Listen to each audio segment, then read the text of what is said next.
Cordial saludo, soy John Richard González de la asignatura Filosofía Contemporánea. Hoy, las fuentes primarias de la filosofía analítica. Debemos describir de que la filosofía analítica tuvo sus inicios a finales del siglo XIX y su rigor o su punto más importante fue en pleno siglo XX. Uno de los padres fundadores de la filosofía analítica es Bertrand Russell, el cual trataba de componer a partir de la lógica matemática, establecer ciertas pautas para darle fluidez al lenguaje, darle una característica razonable y lógica al lenguaje, desde lo escrito al oral, para poder ser comprendido. Uno de los aspectos más importantes es que él estuvo con, o fue uno de los padres iniciadores del atomismo lógico, el cual se basaba en ese estudio de esas palabras cortas, digámoslo de alguna forma minuciosas, para poder ser entendidas por los demás. Uno de los aspectos importantes de este atomismo lógico es que la verdad de las preposiciones es una función de los elementos que la constituyen y de alguna forma se da un análisis de esos elementos para dar con una posible solución o una posible solución de la verdad. ¿Esto qué quiere decir? Quiere decir que debe estar sustentado en las intenciones que tiene cada preposición y darle un carácter lógico a ellos para poder de alguna forma determinarlas como un valor de verdad, sea falso o positivo, pero que tengan en su contenido algo de razón y lógica. Desde aquí parte la filosofía del lenguaje dentro de su filosofía analítica y también surgen algunos filósofos como Ludwig Wittgenstein que explicaba sobre las simbologías en el lenguaje.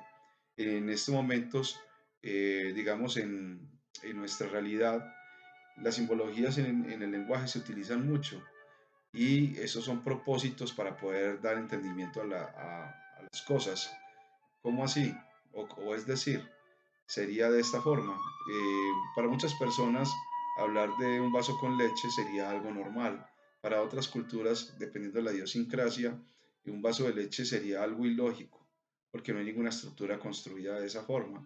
Para nuestras simbologías, un vaso con leche significa un contenido en un vaso, un contenido que está alrededor de un vaso. Esa es la explicación en este sentido. Para otro filósofo como Austin, una de las características importantes es que las palabras tienen acciones. Las palabras, digamos que encierran cierta energía con el destino o con la promesa de ser utilizadas. Si yo voy a hablar algunas situaciones porque realmente la tengo que hacer, este sería el caso de la filosofía del lenguaje que utiliza Austin. Todas las palabras tienen una acción. Pero, yéndonos con el filósofo Carnap describe que la carencia de sentido de las proposiciones en el área, por ejemplo, de la metafísica, son las que llevan a cuestionar bastante a esta área como falta de sentido. ¿Por qué? Porque no hay una lógica dentro de sus proposiciones o premisas, lo cual lo hace carente del sentido lógico de esas definiciones. Un ejemplo de ellos lo describen con el tema de Dios, porque Dios en el sentido analítico no puede ser comprobable.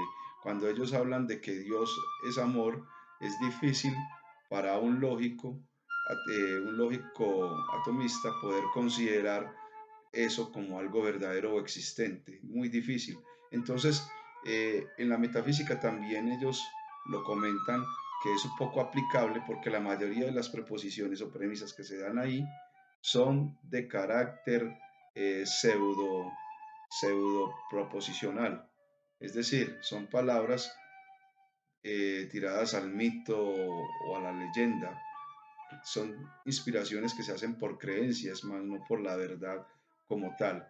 También debo de afirmar la situación de la filosofía continental, la cual se da a partir de los filósofos más que todo alemanes o del centro de Europa, alemanes y franceses. Pero tenemos la particularidad de filósofo Heidegger.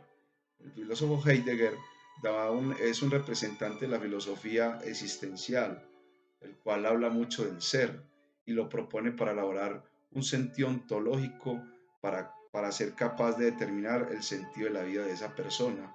Me parece algo importante y trascendente hablar de este tema porque a pesar de que ha sido considerado como uno de los filósofos negativos, ya que pues describe grandes catástrofes y para muchos ha tirado como a un cierto nihilismo donde no se le dé sentido a nada, él de alguna forma lo que trata de describir es que hay cosas que de pronto no tienen, que están compuestas en el mundo para que le sirvan al ser humano como una forma de evolución. Eso es lo que él trata de caracterizar en su filosofía. Dice acá, el hombre es un proyecto y las cosas del mundo son originariamente utensilios en la función del proyecto humano. En cierta forma, tiene un pensamiento eh, como Friedrich Nietzsche. Nietzsche también era existencialista y hablaba del nihilismo, pero también hablaba de una forma de superación con el tema de los aspectos del desarrollo o el progreso del ser humano, que empiezan desde la metáfora del camello, el león y el niño como tres formas de progreso humano, pues más que todo la del león y la del niño. ¿Cierto? Heidegger también distingue algunas etapas de existencia. Él ya describe que la auténtica es una de las posibilidades para comprender el presente de la muerte y describe que quien comprenda la posibilidad de la muerte ante la imposibilidad de que pues esto no ocurra, ha comprendido el sentido de la vida. También describimos a un filósofo que llama Marcus, eh, que habla del hombre dimensional. Lo describe como alguien que está sometido a lo que le digan los demás. En este caso sería, por ejemplo, lo que describe las leyes, el sometimiento, y también castiga de alguna forma que el hombre dimensional es una persona que no tiene autonomía, no tiene el libre desarrollo para el pensamiento y para la interacción social. Se describe al hombre unidimensional como alguien, un caballito de trabajo que está en pos de una meta común. Esto puede hablar muchas veces del socialismo, pero bueno, él lo describe de esta forma. Y digamos que el filósofo francés Foucault, él hablaba de la partia, y esto se puede tomar como una franqueza, como ser eh, extremadamente sincero con las cosas que suceden alrededor. Y muchas veces cuando la partia se utiliza en sistemas políticos donde la opresión o donde digamos que la heteronomía existe, es difícil poder ser franco porque muchas veces puede ser catalogado como estar en contra del Estado, del gobierno o de alguna otra agrupación o de las personas. Así que dentro de la filosofía analítica se describen varios componentes. Está la filosofía anglosajona y la filosofía continental.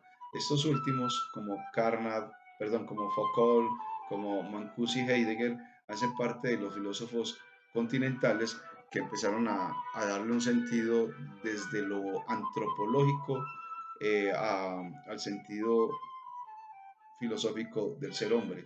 Y en cambio, en la filosofía analítica se habla un poco más de los términos de la lógica, prácticamente aplicada como las ciencias fácticas para darle razón al sentido de la vida a partir del lenguaje.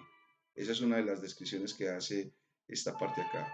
Un cordial saludo y hasta pronto.